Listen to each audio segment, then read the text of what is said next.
podcast. I'm Matthew Harding. Our guest on this episode is someone who has worked through the minor league hockey chain to a prominent position with the Edmonton Oilers of the National Hockey League. In his current position as the Director of Salary Cap Management and Assistant to the President of Hockey Operations, Bill Scott handles everything from player contracts to affiliations.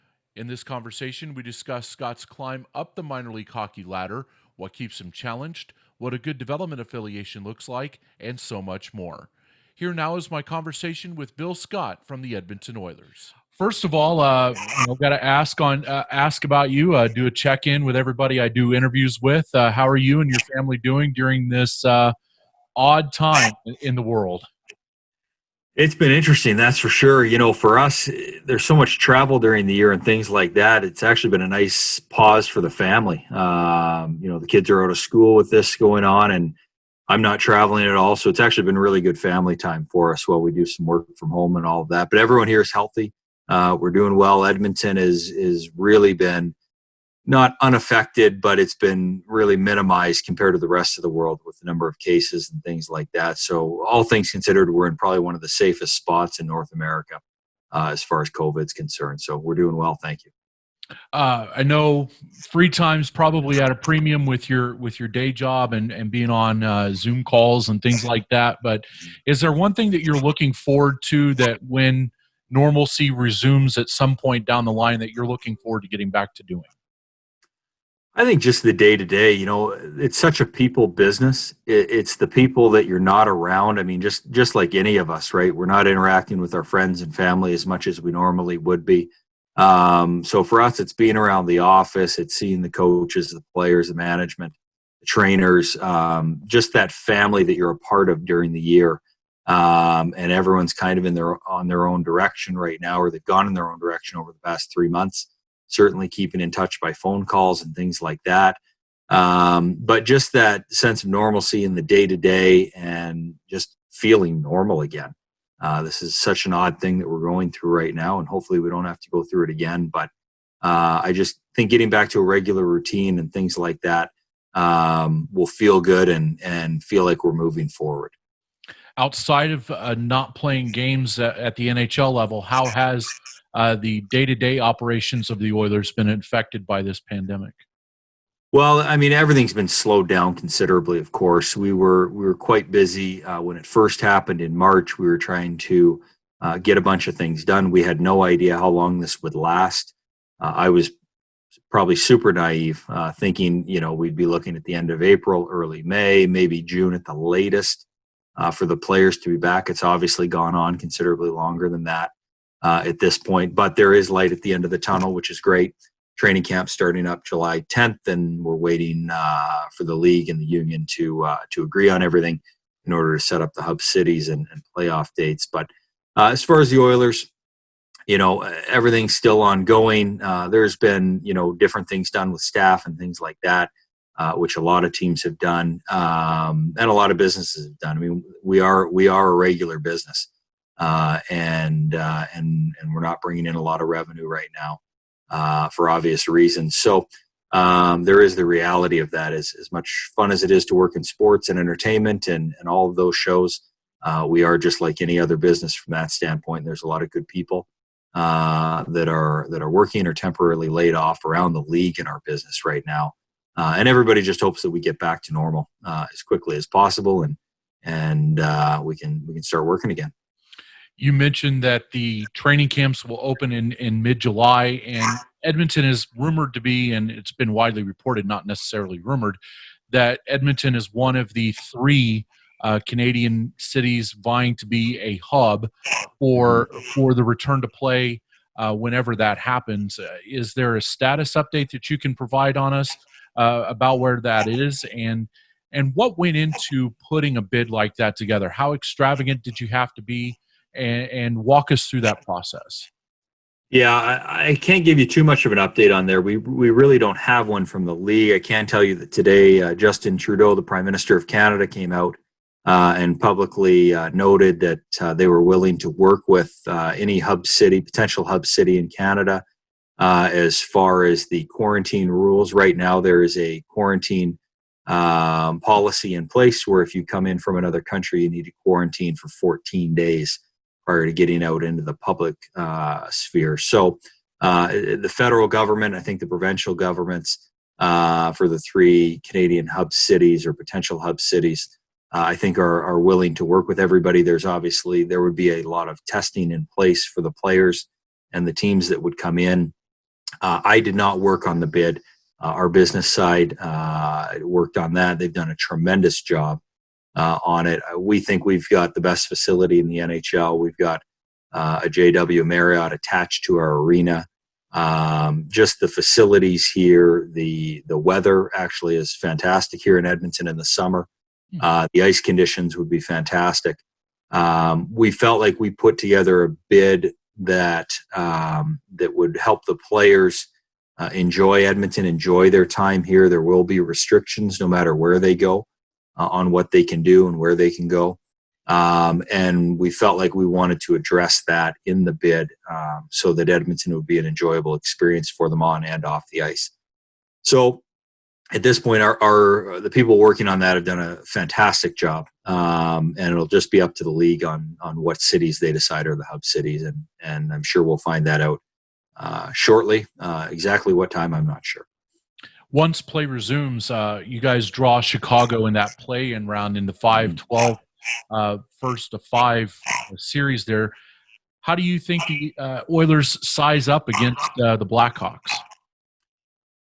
Well, they're a very veteran-laden, experienced team. I mean, some of the players on that team that have won multiple Stanley Cups with the Blackhawks. So, we're a younger team. We don't have as much experience on that side. Patrick Kane, Jonathan Toews, Duncan Keith, Corey Crawford's won 3 Cups. I mean, they've got some really good players on that team. So it's going to be an exciting matchup. There's no doubt about that. Obviously, Leon and Connor have had outstanding years. Oscar Klefbom's played 25 minutes a night for us. Our goaltending's been pretty solid, especially down the stretch. So I think, you get into any playoff series and anybody can win it. But you just hope that your guys are ready. They're prepared. I know Coach Tippett and the coaching staff will have them ready to go as soon as the play-in round starts. They've got a plan for training camp and how that will look and how it'll take place and just get everybody ready to play. So a lot of these things go into these series. Chicago's a fantastic team, a fantastic organization, and it'll certainly be a tough matchup. And we'll just have to see how things go. It was announced earlier this week, and I want to shift to the American Hockey League here, that GM Ken Holland would be a part of the task force in the American Hockey League to get that league returned to play. Has he talked to you about helping him out with that task force, given your background with the league? Yeah, I think, that it just got announced. So we don't have a lot of details on it yet. But I do know the American League and the NHL relationship is so critical to the NHL and more importantly to the American League. So it was important for Dave Andrews and Scott Howson to get on a number of different people with different backgrounds onto that task force to make sure that everybody's directions were aligned and everybody's considerations were taken into their process. So I know there's a few NHL general managers on there. I think they've all got a good handle on what the rest of the league, that being the NHL general managers, would like to see from the American Hockey League. There's also executives from the business side and ownership of American Hockey League teams. So I think when you get all of those people in the room together, they're going to come up with a great solution for the entire league. Certainly Ken's got a lot of experience dealing with the American League and the NHL. So if he needs any help, I'm happy to help. I've got a lot of experience in the league myself. But he'll do a great job with that group, and I'm sure they'll come up with the best solution for return to play for the American League. What is the best course, do you feel, for the return of play, not only in the American Hockey League, but in the ECHL, to make sure that the prospects that you guys entrust in those cities are safe and that they get the most amount of growth in a year that is going to be very odd for everybody once we get back to hockey, whenever that is? Yeah, it's going to be obviously a year unlike any other. We've had lockout years and things like that, but you kind of always had end dates on, if the lockout goes beyond a certain date, you weren't going to play. Um, I guess this could go in that same direction, but I think there's going to be a lot of contingencies in place. Certainly, first and foremost, for the players, the staff, the fans, we want to make sure they're safe. We can't come back in an environment where it's just going to open people up for unnecessary risk. So that's first and foremost. It needs to be financially viable for the teams. The American League has a lot to consider as far as NHL ownership with teams and independent ownership with teams, and getting both of their views aligned. The ECHL obviously is, I think, entirely independent owners. At this point, there has been some NHL ownership. We've owned an ECHL team before.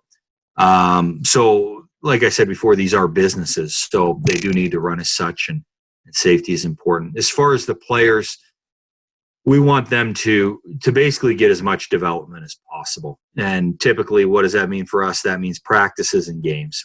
We know there's a great likelihood we're going to be at a compact schedule or a reduced schedule. We've got to take into account, do we want to put the emphasis on getting as many games in, or do we want to have more practice days in the finite number of days that we will have to play a season, whatever the number that is? So again, that's something that Ken and the other GMs and business leaders on that return to play committee will take into account in their discussions. But for us, we just want to see the players play. It's so odd because all of these players would have been done in March through their various leagues. So this type of time off is unprecedented for all players. So we want to get them back to play. We want to get them back safely without injury. Certainly, we want to take precautions for COVID if it still is circulating as significantly in the fall as it is now. Hopefully it's not, but we don't know that. But for us, it's just about getting those players on the ice, getting them in as a group, getting them as a part of the culture of the Edmonton Oilers, and just providing them a great atmosphere with good coaching and a winning environment for them. Bill Scott with the Edmonton Oilers joining us on the Hockey Talk podcast. I want to shift gears to kind of how you came up through the roots of hockey to where you are now up in the NHL. You definitely went through the call-up ladder, if you will. Started off in college with Michigan State with a business management degree. Is that what led you into hockey, or was hockey in your blood before that? I always wanted to work in hockey. I mean, I can tell you that from a young kid growing up in the suburbs of Toronto, that's always what I wanted to do. I wanted to be an NHL player. I was self-aware enough to know that it was not going to happen. I wasn't good enough, that's for sure. That's an understatement. And so kind of in high school, when I just had a sense of, okay, clearly this is not going to happen on the ice for me. How can it happen off the ice? So even in high school, we had co-ops where we'd work with local businesses. My last year of high school, I said, you know what, I'm going to get something on my resume for hockey. So I worked with a local junior team, the Stouffville Spirit, just doing marketing. That's all they had available at that time. So I did that. And then I was fortunate enough to go to Michigan State and work for their hockey program for 4 years. Obviously, you start to make more contacts at that level. You're around drafted players. We had a number of guys: Ryan Miller, John Michael Lyles, Jimmy Slater, Duncan Keith, just a whole bunch of guys. A really good program at Michigan State. And we had a couple players drafted by the Nashville Predators. Andrew Hutchinson and Adam Hall were there at that time. And when I was graduating, I knew I wanted to keep working in hockey. I had no idea how hard it was to actually get a job in hockey, and sent out about 50 letters to different people around the league with different teams, league office, everywhere I could possibly think of. And one of the teams to reach back out were the Nashville Predators. And I was fortunate to get an internship with them right out of college. They were hosting the draft in Nashville that year. That was the summer of 2003. and ended up working there for a few months before a job opened up in the ECHL. And frankly, I didn't know a whole lot about the ECHL at that time, but ended up being interviewed by Rod Pasma, who was the president of hockey operations at that time, and who now works for the National Hockey League. And he hired me to go in as the coordinator of hockey operations for the ECHL in Princeton, New Jersey there. So I was in Nashville a short time. It was an unpaid internship, and they said, if you've got a chance to get paid and go work and work at that level, you're working with good people, and it's a good league. So I jumped on that, and really it was luck, it was timing, it was all those things, and had some good people around me. So I was working in the league office for 3 years in the ECHL. Brian McKenna was there as the commissioner. We had a great group there, great staff.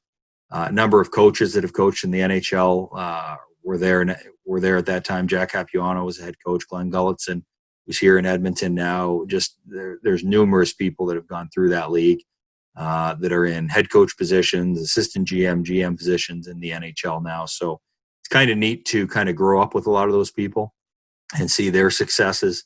And from there, opening for a similar position in the American Hockey League that was up the road in Massachusetts, 3 hours up the road, and got to work there. And that's where the contacts really started to open up. The AHL is so directly tied to the NHL. The people who I was talking to on a daily basis were assistant GMs of NHL teams, and just built relationships there, tried to work hard, do my job as best as I could. And you hope opportunities come up, but there's nothing guaranteed in this life, that's for sure. So I was fortunate when the Oilers were going to Oklahoma City. They had an opening. They wanted to hire a general manager, have somebody with the team full time, which not every American League team does. And I was fortunate enough, Steve Tambolini hired me for that position in Oklahoma City. And we spent 4 great years there. Our team had a lot of success. We sent a number of players up to the NHL, and just enjoyed the experience there in Oklahoma City. It was a great place to live, great place for our players to play, and it was terrific. And then when Craig McTavish, I think he was about a year into his tenure as GM here, he brought me up to join the Oilers in Edmonton, and we've been here ever since. And the Oilers have been very good to me. It's been an excellent organization to work for. Lots to chew on there, but I want to go back to the ECHL really quick. What do you remember about that director of hockey ops job in the ECHL? It used to be, or at least I've heard the folklore of that there's a big board in a conference room somewhere in league headquarters where you were putting together the schedule with magnets. Is that what you remember about that job, or is it something else? I would say 2 things I remember. One was the amount of paperwork between salary changes and transactions and players going on IR and everything like that. It was a 7-day-a-week job. You were in the office 7 days a week during the season. You had to be in there for the end of transactions. Ended at 5:00 on the weekdays and 3:00 on the weekends. So you had to be in the office at that fax machine, taking everything off at that time, and make sure everybody's salary cap added up right. If it didn't, or if there were clearly pages missing in the fax, you had to call teams and get them to file things over again and go from there. So it was very busy. It didn't leave a lot of free time, which was okay. But I remember that, and certainly the schedule. It's the biggest jigsaw puzzle that doesn't have a correct answer that you've ever seen in your life. And that's exactly it. It's a big board. It's got magnets. Every team has a shape and a color assigned to them. And I can remember going through that the first year with Scott Sabatino. And just, I thought I was completely lost the entire first year. He did most of the work, that's for sure. And the next year you kind of have a reset and you look at it again and you, okay, I'm starting to get this more. And, the schedule's a difficult task. It's time consuming. Nobody's ever completely satisfied. Everybody wants more Fridays and Saturdays, and they want them against specific opponents, their rivals. But you try and do the best job for everybody that you can, and you try and do what's fair and equitable for the league. And in the end, as difficult as it is to do, As time consuming as it is, there's a good feeling that you got a good job done, an important job done, because it directly ties to every team's finances. The number of weekend dates is the most important thing to the teams in the ECHL and the American League, for that matter. And if you can maximize weekends in the league, that you're putting teams in a position to succeed. So I definitely remember that schedule board. I'll never forget it. I still have nightmares, I think, sometimes about it. But that was one task that continued on in the American League that I was hoping I wouldn't have to do. But I got to do it for both leagues, which was fun. It gives you an appreciation for the schedule. That's for sure.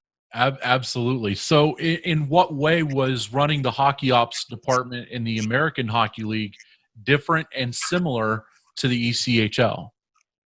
Yeah, the American League, the day-to-day wasn't, paperwork-wise at least, wasn't, the administrative side of it wasn't as great. You have a roster, there's no roster limits, there's no IR in the American League, there's no salary cap in the American League.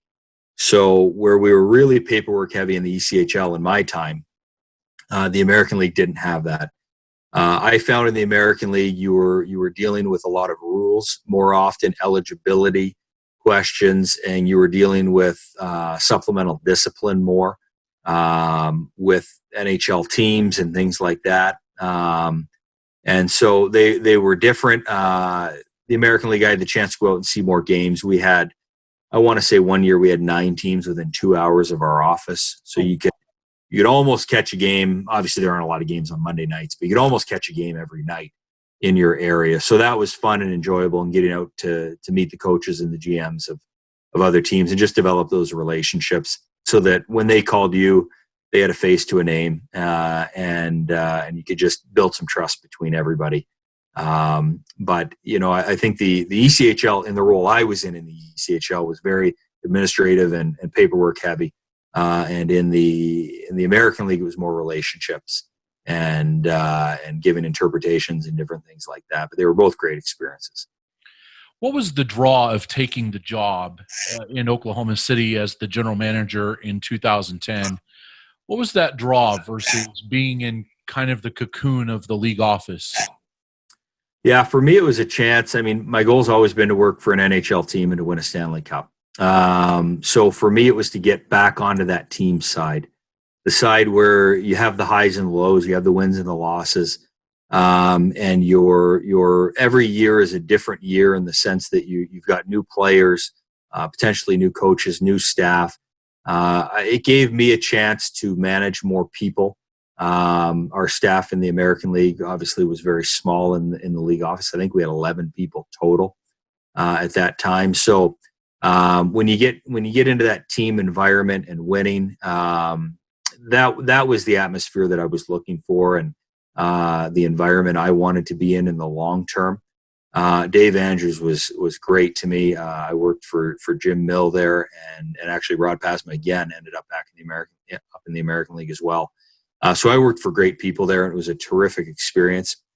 And without that experience, I wouldn't have been able to make the contacts in the NHL and around the American League to get in the position that I'm in currently. But Oklahoma City, for me, it was a fresh start. It was a new team in a new city. The American League hadn't been in. The Oilers hadn't activated their own franchise in a number of years since they had the team in Edmonton during a lockout one year. They had been in Springfield previously, just on an affiliate. But it was a new adventure, and I think it was time for me, just professionally, to take that, and the timing was right. And we had a terrific coach in Todd Nelson. We had 2 other assistant coaches there, Jerry Fleming, who's coaching the ECHL. He was a lot of wins he racked up in Florida there over a lot of years. And Rocky Thompson, who's the head coach in Chicago for the Chicago Wolves now, won a Memorial Cup a couple of years ago. So we had a great staff. We had great people. And like I said, it's such a relationship business. We had lots of fun together. We all worked hard together. And we were fortunate enough, our team went to the Calder Cup conference finals twice. We had some very good teams down there. We made the playoffs every year. And that was kind of the experience I was looking for. And we had some great people around us to make it a good one there in Oak City.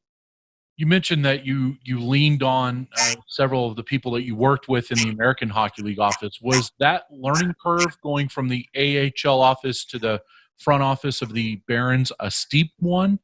And did you lean on the Oilers a lot during that time as well?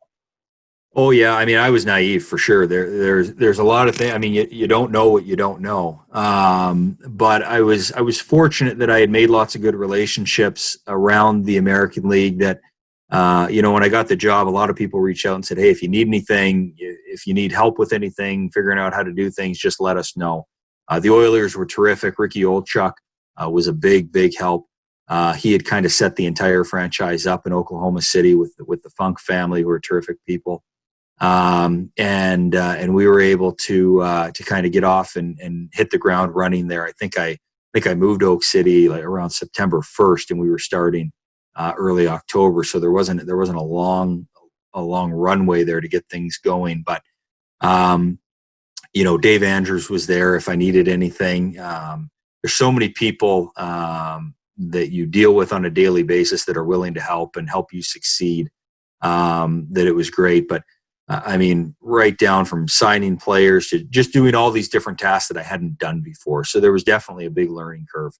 And there's things that you learn quickly and you realize you're going to pivot and do them in a different way the next time that you have an opportunity. And a lot of these things you just have to get through experience as well. You have to go through, you have to make the mistakes and learn from them and don't make them a second time and try and be better. But we had a good experienced coaching staff. Todd Nelson had coached in the American League for a while.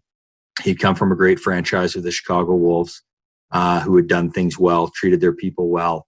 So he was great. He had a lot of good things, good ideas for us to do, for a culture of our players, and different things like that. So, you're only as good as the people around you, and those guys, I think, certainly helped me out a lot. Lots of good talent went through Oklahoma City during your time. Ryan Nugent-Hopkins, Taylor Hall. Are there one or two players that stand out to you as the cream of the crop from those talented teams? Well, I think that year that we had the lockout, Nuge and Jordan Eberle and Taylor Hall, they had already been established NHL players, albeit for a short amount of time.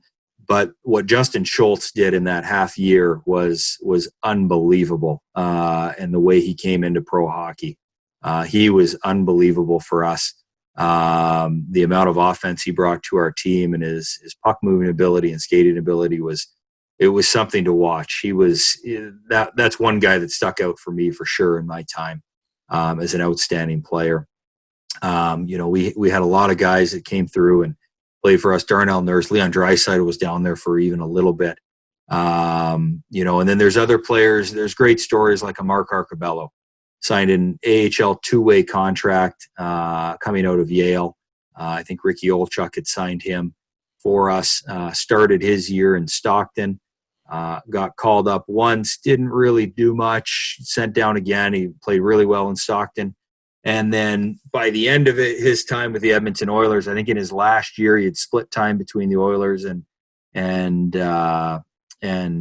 Oak City. And I think in his last year, I think he was averaging 2 points per game.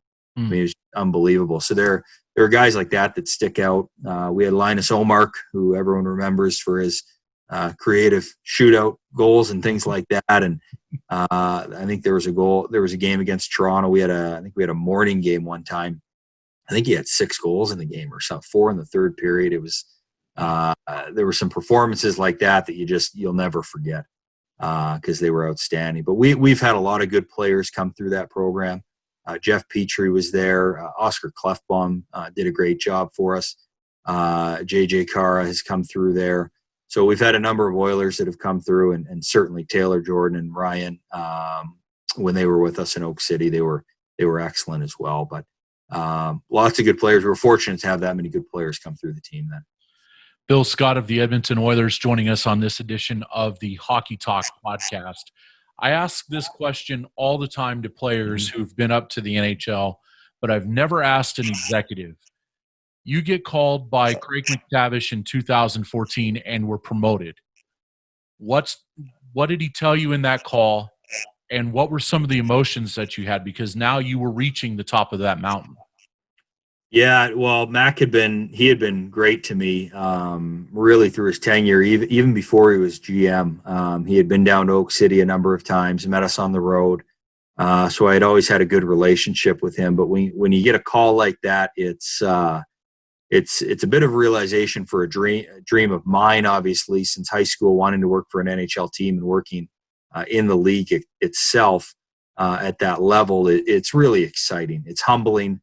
There's a lot of great people to thank, obviously, to get that far, but you get there and you're the new member in your position across the league, and you're naive in your job. You got to play a lot of catch up quickly and ask a lot of questions and make sure you've got good quick answers and know who to lean on. So for us, for my wife, for my family, it was exciting.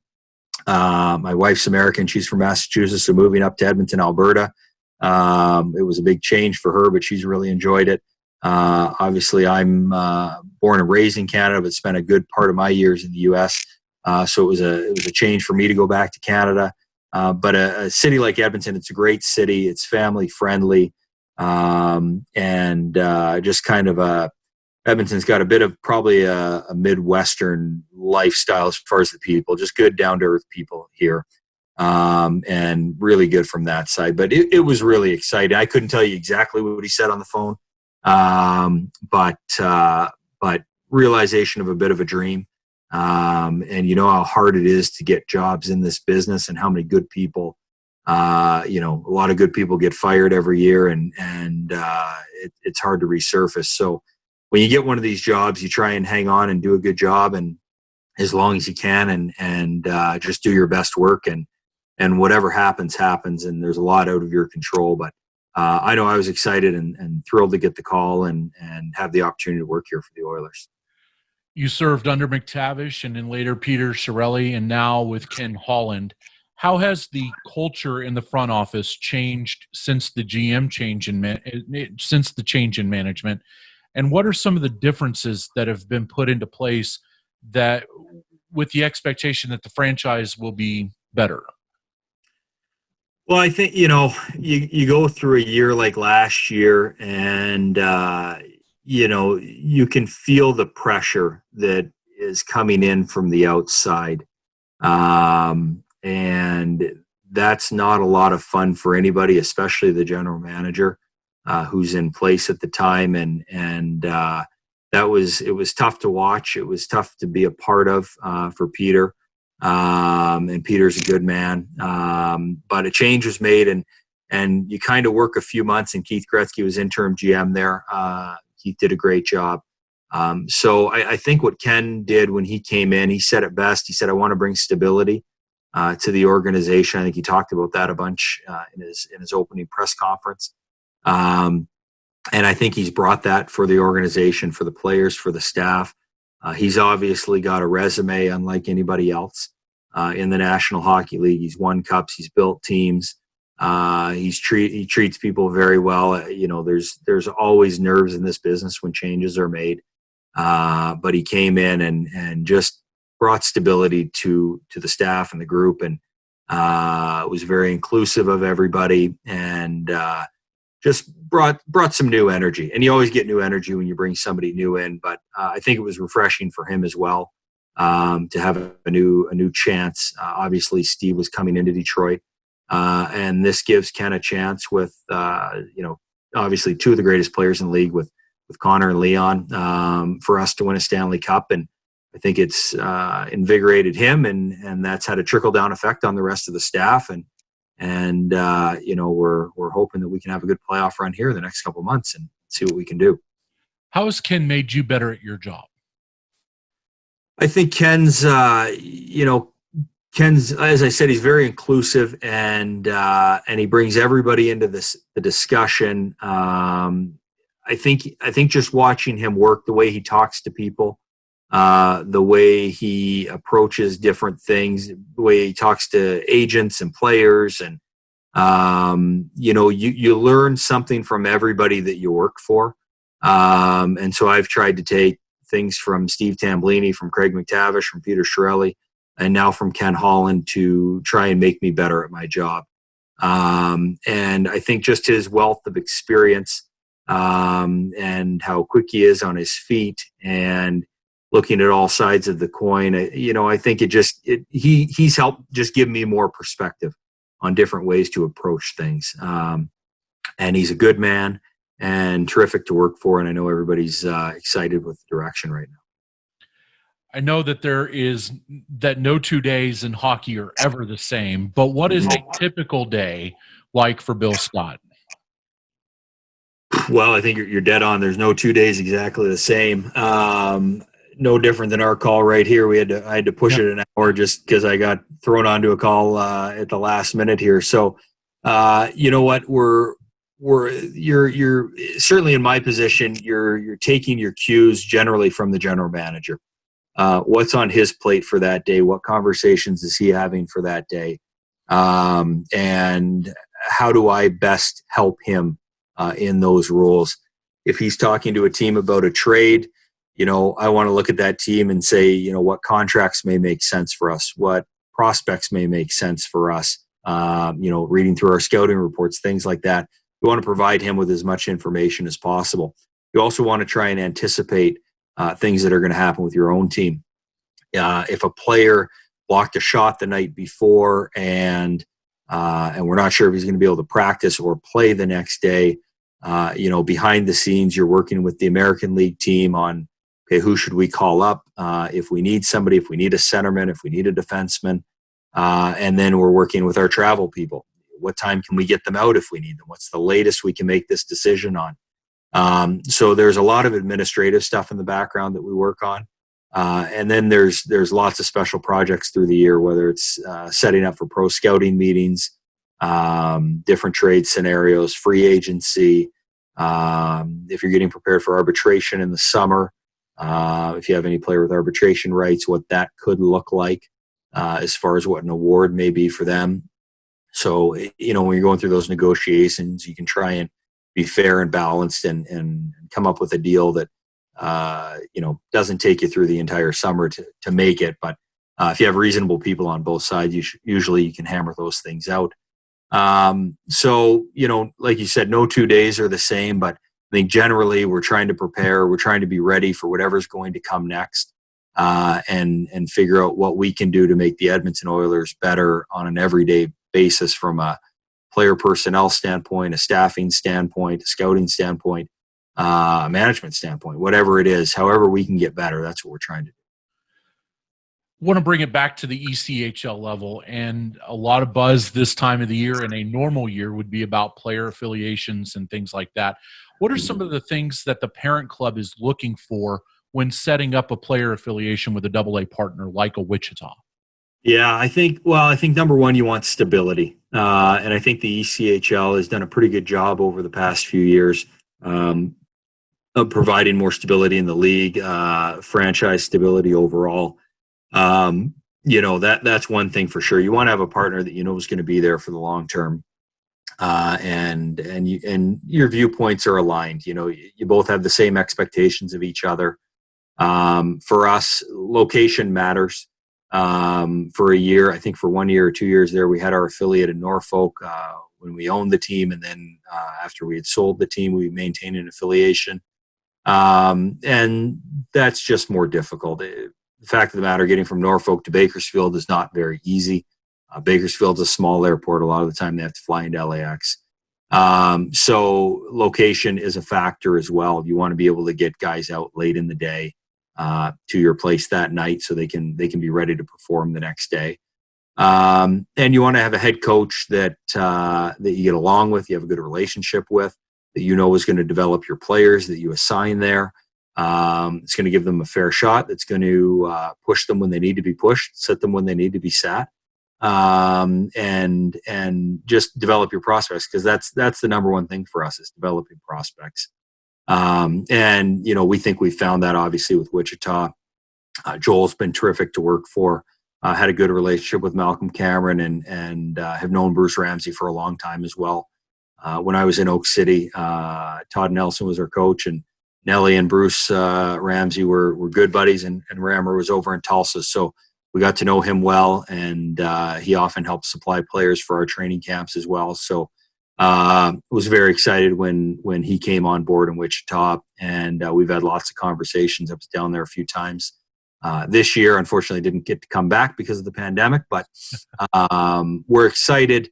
We're excited about the future and where things are going. And I know we've talked at length. We've made a commitment to them to try and continue to make their team better as well, because their team's better. That means our depth is better as well for Bakersfield and for the NHL clubs. So I think we're all pulling in the same direction and looking to go forward together here. So again, a lot to chew on there. But when you feel like you are close to completing that process and you feel like that the visions are somewhat aligned, how does it go from those conversations to the process being finalized? As far as just an actual agreement? Sure. Yeah. Yeah. Well, I think really it's having those conversations and starting those relationships if you don't already have them with the people, and just saying, okay, this is going to work for us. Should we try and put pen to paper? We've talked. It appears that our ideas are alike, and we want to get going in the same direction. So for me, really, I've dealt with in the past Malcolm and Joel on this. Certainly Joel more, I think, last year with a bit of the transition with Rammer coming in. And really, there's fairly standard affiliation agreements between American League teams and ECHL teams. So you kind of take that baseline and then tweak things as you individually want in your agreements. All of these things go through the league office. They have to be approved. You can't do anything sneaky or try and get around any rules or anything like that. So for us, Joel's been great to work with. Rammer's been great to work with. We've got everything aligned on that side of it. And we're looking forward to continuing the affiliation. I mean, for us, we've gotten great feedback from our players on Wichita. We know it's a stable organization. We know we can trust the organization. And there's even some pretty good past history of some other people like Kevin McClellan, as an old Oiler, in Wichita as well. So there's a lot of synergies there that make you feel good about it. I know when I first visited Wichita, it gave me a little bit of the feeling of Oklahoma City. They're obviously not too far apart. The cities are a little bit similar in certain ways. So it was a good feeling right from the get-go for us. And we're excited about Wichita. Why do we see in the ECHL these year-to-year deals as opposed to the multi-year deals that we see in the American Hockey League with those independently owned clubs in the NHL? I think that stems from stability in the league, and even stability in the American League. I mean, the American League is not unlike the ECHL, where a number of years ago there was quite a bit of movement for teams in the American League and locations and things like that. So the deals are simple enough that you can execute them in fairly quick order in most cases. I think the deals are also short term because of coaching changes and things like that. I know from an NHL, AHL perspective, you want to have a coach on your ECHL team. Now, we don't have the power to hire the coach of our ECHL team unless we want to take on more financial responsibility. But if you don't have that power or want to pay for that power, you still want to make sure you have a coach that's aligned with your values and what you see happening with your prospects and how they're going to develop and things like that. So in the NHL, these coaching jobs are unstable, and I'd say really at every level they're a little unstable. So I think that's why you don't see as many long-term deals in the ECHL. 3-4 years. You've got different general managers in the NHL. There's just lots of different things, and I think generally speaking, if you find a good partner, you're just going to keep rolling over your deal. If it's a 1 or a 2 year deal, you're just going to keep rolling it over year after year anyways. So, like I said, they're simple enough to execute. You can't go too far out of the lines on these deals. So I think that's why they tend to be short. And more often than not, you see them get renewed on a regular basis. Spending our final few moments with Bill Scott of the Edmonton Oilers on this edition of the Hockey Talk podcast. Aside from providing the Thunder players to develop, how else do the Oilers help out not only the Condors but the Thunder? Well, I think we try and provide training camp spots in Bakersfield, so we get a look at certainly some other players that are going to be in Wichita that aren't necessarily contracted to Edmonton or Bakersfield. That in turn often helps the head coach in his recruiting, knowing that they can get some spots in an American League camp. And we've used that to our advantage, certainly over the last few years, whether it's recalling those players down the road, keeping them right out of camp, different things like that. I think it's important to use your affiliate for your call-ups, even if it's not your contracted players, because a lot of the times, you're trying to help recruit players to your ECHL team, even if they're not under an AHL or NHL contract. You might just be out of contracts, out of budget at that level, but there's a player you like. You'd like to see him play with your other players, so you will make some calls to the agent in conjunction with the head coach, with Rammer, and try and recruit them to Wichita, knowing that you've got a little bit of a vested interest in that player as well. Your scouts have seen him; they like him. They think there's value in him. So we try and help out a little bit on the recruiting side. I know our goalie coach, not so much this year because, frankly, our goalies were up most of the year due to injuries, but he's been down in the past. Sly Rodriguez does a terrific job. And anytime we have a coach down there helping out, he's there for everybody. He's not just there for our guys. We want to make everybody better. And so, we try and provide a little bit of help on that side, on the coaching side. I know our strength coaches have helped out and have offered to help build strength programs, recovery programs for the players in the ECHL as well. And then as far as marketing and different things like that, Joel's in touch with our marketing people just on use of our logo, our jerseys, things like that. And we're more than happy to help out on that side as well, because we want to see Wichita have success. We have a vested interest in it, even though it's not similar ownership. They are our affiliate. And we want to see them do as well as possible, for sure. What is the decision process on determining the number of players sent down to the ECHL initially at the start of the season, and then who gets called up and who gets sent down in season, as much as you can give away? Yeah, well, I think generally the start of the season, we try and map out, what do we think the teams are going to look? How much depth do we think we need?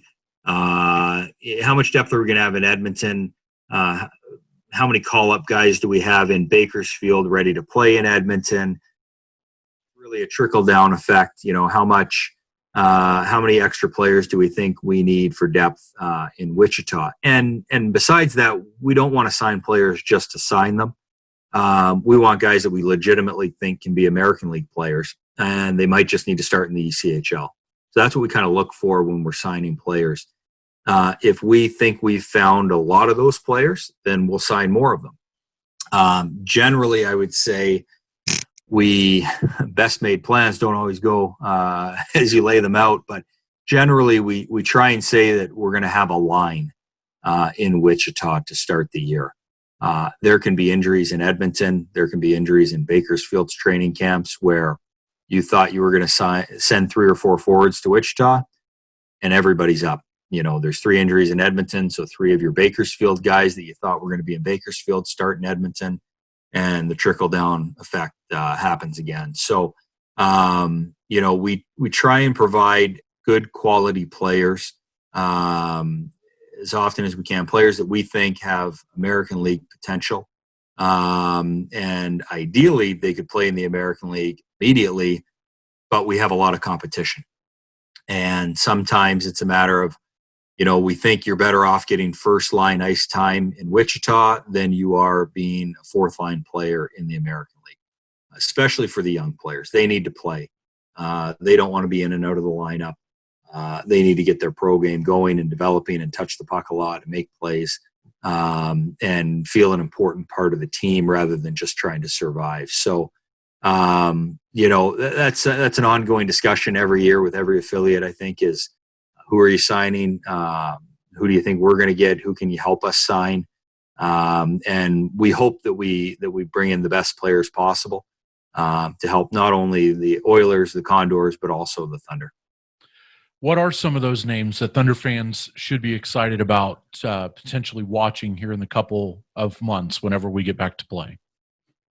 Yeah, I mean, I don't know who's going to make our team. There's going to be a lot of competition amongst the group, so I don't want to pigeonhole anybody Sure. On where they're going to be. So I'd rather not get in. Respectfully, I'd rather not get into names Sure. of who could be there. But you'll have seen we've signed a number of players to American Hockey League contracts, and a lot of good college players out of major, junior. That we think are really good players, and there's going to be a lot of internal competition for those jobs in Bakersfield. And those that don't get the job in Bakersfield are going to get a great opportunity in Wichita, and we know Rammer will have them ready when we need them for a call up. So we're excited. I can tell you this: we're very excited about the group of players that we've signed. We think we've signed a lot of good free agents, young free agents out of college, out of junior. And whoever those players are that end up in Wichita, we think the fans will be excited. Do you see that process getting going of signing players to two-way contracts again? I know that there was a brief hold on there for a little bit. Do you anticipate that hold being lifted sometime soon? I don't think there's not a league hold or anything like that. I would say generally you've seen it slow down across the league. Just because of the unknown. We're at that point where we really don't know when the season is going to start. And I think until we have a bit better of a timeline, a clearer picture, I don't think you'll see too many signings. There could be some here or there. But I think everybody's just kind of waiting to see how this all plays out over the next month or two before they kind of get back to signing a bunch of guys. So we did a lot of our work already. I think we might have the most American League deals signed in all of the American League right now. So we've got a lot of our work done already, and we feel good about it. But that's not to say when things start to heat up again that we won't be signing anybody else either. So we're open. Go ahead. I'm sorry. No, go ahead. Okay. Just a final question. I usually like to turn the floor over to my guest and see if they have any final thoughts here, that anything we might not have touched on that you want to touch on here before we wrap it up. What do you think? What do you think the fans in Wichita are looking for from us as an affiliate? What would they like to see more of? Oh, man. I think that they would like. I think Thunder fans would like some stability, and seeing players who would be down for an entire year. Like a Bo Starrett or somebody like that from last year, who was really, really good and could have used a full season at the AA level. I think stability is more of what Thunder fans are looking for. I think Rammer did a really good job, all things considered, with that turnover. But stability would be the biggest thing for me. Yeah. No, I think we'll try and bring that, and certainly bring more players to the table for the Thunder, and of higher quality. We're always trying to get higher quality players, and ones that can be beneficial for both teams. And if there is up and down, there tends to be a lot of up and down, obviously, between an ECHL and AHL team. That hopefully the player you're getting in return, if we call somebody up, is another fan favorite and a player that's going to contribute and do well for the club. Bill Scott, the Director of Salary Cap Management and the Assistant to the President of Hockey Operations for the Edmonton Oilers. Oh, I'm out of breath. Thanks very much for joining us. All the best to you and the family and the Edmonton Oilers as you guys get going back here with camp in about 3 weeks and the run to the Cup potentially in October. You got it. Thanks a lot, Matthew. Appreciate it. Our thanks to Bill Scott for joining us, and Edmonton Oilers Director of Media Relations, Andre Bren, for helping set up the interview. Most importantly, we thank you for listening and watching. We'll be back with another episode of the Hockey Talk podcast very soon.